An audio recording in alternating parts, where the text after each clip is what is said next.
Hello friends, I am doctor निशान Gautam, consultant physiotherapist.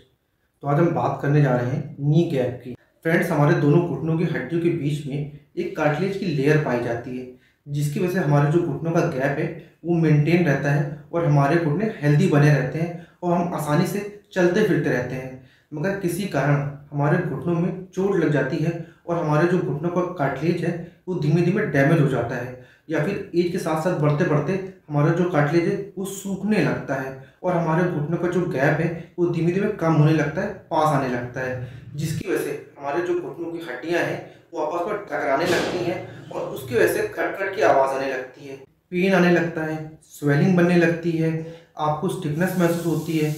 जब आप सुबह सो के उठते हैं तो आप देखते हैं कि आपके घुटनों में काफ़ी तनाव बना रहता है, आपको घुटने मोड़ने में काफ़ी प्रॉब्लम फेस करनी पड़ती है। और बहुत से लोगों में ये शिकायत देखने को मिली है कि जब वो वॉशरूम जाते हैं तो उसमें उनको उठने बैठने में काफ़ी तकलीफ महसूस होती है। नी जॉइंट गैप कम होने के कई कारण हो सकते हैं, जैसे कि आज के समय में बहुत से लोग एक ही जगह बैठकर घंटों काम करते हैं, चाहे वो ऑफिस हो या फिर घर हो, जिसकी वजह से उनको जो घुटने हैं वो ज़्यादा मूव नहीं करते और उनके घुटनों की जो फ्लेक्सिबिलिटी मोबिलिटी है वो धीमे धीमे कम होने लगती है, जिसकी वजह से उनके घुटनों में स्वेलिंग बनी रहती है, पेन बना रहता है, स्टिफनेस बनी रहती है, उनको उठने बैठने में काफ़ी प्रॉब्लम फेस करनी पड़ती है।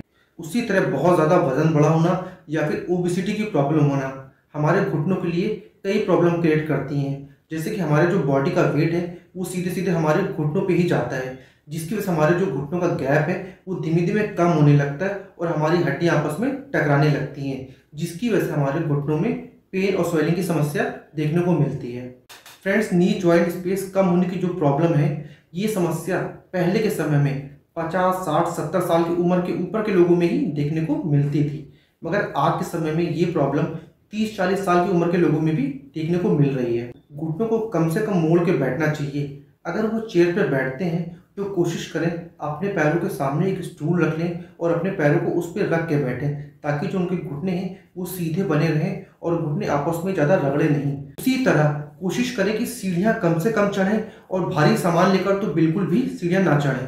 तो फ्रेंड्स, घुटनों का जो स्पेस है बढ़ाने के लिए सिंपल सी 2 एक्सरसाइजेस हैं, जिसको आप घर पे रोजाना करके कुछ ही दिनों में अपने जो घुटनों का स्पेस है वो थोड़ा बहुत आप बढ़ा सकते हैं और आप देखेंगे आपके जो घुटनों में पेन की फ्रिक्वेंसी है वो भी धीमे धीमे कम होगी और आपकी स्टिफनेस और स्वेलिंग की जो समस्या है वो भी धीमे धीमे खत्म हो जाएगी। चलिए आइए फ्रेंड, देखते हैं ये एक्सरसाइजेस क्या है। तो फ्रेंड्स, हमें इस पोजीशन में सबसे पहले बैठ जाना है और आपको इस तरह से टॉवल का रोल ले लेना है और आपको घुटनों के पीछे उसको कुछ इस तरह से आपको रख लेना है और धीमे से आपको इस पोजीशन में बैठ जाना है और आपको यहाँ पे 10 सेकंड तक होल्ड करना है। 1 2 3 4 5 6 7 8 9 10 रिलैक्स। उसी तरह दोबारा करके देखेंगे।